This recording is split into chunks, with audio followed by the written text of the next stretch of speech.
nós temos alguns modelos da relação do crente com a cultura.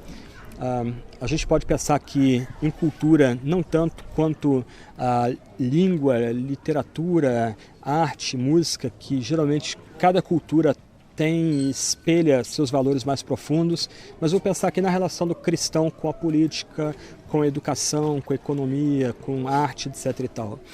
Via de regra, na tradição mais pietista e fundamentalista, há uma tendência a se rejeitar a cultura, a tratar a cultura como algo essencialmente caído, pecaminoso, vendido à escravidão e ímpio.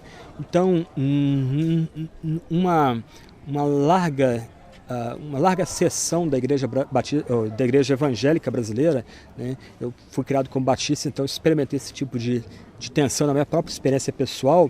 A cultura é vista essencialmente como inimiga da fé cristã. A igreja se vê como em tensão constante com a cultura. Muitas vezes a cultura é retratada como um adversário que adentra a própria comunidade, a própria igreja. À medida que a igreja muda o estilo de música, a igreja tem talvez um pouco mais de abertura às artes, muda-se o estilo de se vestir também dentro da igreja. Então aí há essa tensão que se fala que o mundo está invadindo a igreja. Na tradição mais liberal, ligada aos liberais do norte dos Estados Unidos e europeus, a noção é que o evangelho se confunde com a cultura. E muitas vezes a estrutura cultural ela se torna determinante, inclusive, para ler a Bíblia. Por exemplo, numa cultura como a nossa, com uma mentalidade fortemente guiada por uma visão onde o Estado dirige todas as esferas, então a tendência é identificar a ação do Estado com a expansão do reino de Deus, com o projeto de Deus. Então a noção de que o Estado dirige e regula as relações de família, de arte, de economia, a sociedade, até mesmo as relações eclesiásticas. Então, para alguns que têm o Estado como algo transcendente, ou o partido como algo transcendente, eles fatalmente vão identificar a ação do Estado com o reino de Deus, o que não deixa de ser uma ironia. Teólogos reformados, evangélicos, por trás da cortina de ferro, tinham essa tendência, mas eles eram reformados apenas no nome. Quando se ia tratar da teologia deles, se descobria que eles descriam da inerrância, da expiação, da morte vicária, de pecado, etc. e tal. O que acontecia é que aqueles teólogos estavam a serviço, literalmente, do partido, identificando a agenda do partido com o reino. A tradição reformada ela tem um entendimento de que toda cultura foi criada boa.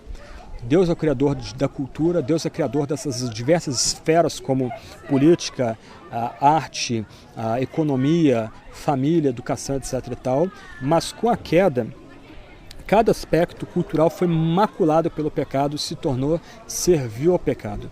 Então o papel do cristão, informado pela Sagrada Escritura, alimentado, cativo, tendo somente cativa a Bíblia, servindo só a Deus como rei, o papel dele é redimir a cultura.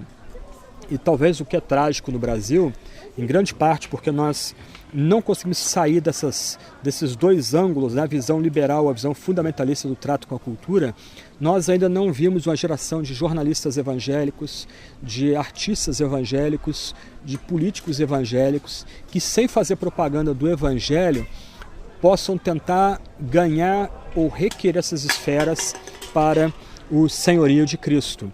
Então, o que nós precisamos fazer é, primeiro, orar para que Deus levante pregadores capazes, professores de Bíblia capazes, que preguem de fato todo o conselho de Deus, que preguem de fato toda a Sagrada Escritura, e em pregando assim, Deus começa a levantar educadores, professores, filósofos, jornalistas, economistas, políticos que sejam prontos a lutar para vindicar os direitos de realeza de Cristo no mundo da forma mais ampla, expandindo de fato, ousadamente, o reino de Deus. Quando a gente pensa, por exemplo, na questão da educação, eu sempre penso no dilema do jovem universitário, criado a tradição fundamentalista, Geralmente o que se tem é um ensino bíblico minimalista, quanto menos se ensinar, melhor. Então o ensino nunca parte nunca vai além daquele esquema de leis espirituais, passos para a salvação, aceitar Jesus, e uma chamada microética ligada a bebida, fumo, roupa, etc. e tal. Esse cristão, quando vai para a universidade, ele entra em pane. Ele, no final, acaba sendo obrigado, por causa dessa educação minimalista dentro da sua igreja, a fazer duas opções. Uma visão de compartimentalização, isto é, no mundo secular, ele é um educador, um psicólogo, um filósofo, um professor, etc. e tal, mas na igreja ele canta rompendo em fé. Na igreja ele vai ser muito fervoroso, mas ele não consegue relacionar o que ele aprendeu na universidade com o que a fé cristã requer dele, o que a fé cristã exige. Ou algumas vezes, tragicamente, alguns jovens simplesmente abdicam da sua fé cristã. Eles supõem que a fé cristã não tem como combater ou conquistar o pensamento secular.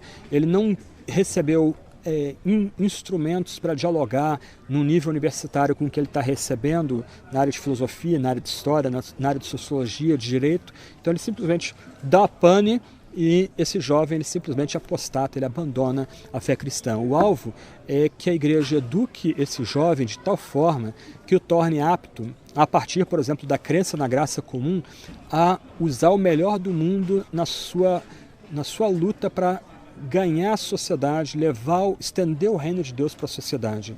Então ele, entendendo a doutrina da criação, queda, graça comum, ele vai entrar num diálogo frutífero e crítico com tudo que ele aprende lá fora, no âmbito secular, e aquilo que é verdadeiro, ele entende que aquilo que é verdadeiro provém de Deus, ele pode agregar aquilo de forma criativa na sua visão de mundo, na sua profissão, no seu campo de estudo em que ele está se preparando. Então, essas são algumas ideias aí para a gente pensar um pouco nessa relação do crente com a cultura e também com a educação de forma um pouco mais ampla, abrindo um caminho para talvez aprofundar essas questões outra hora.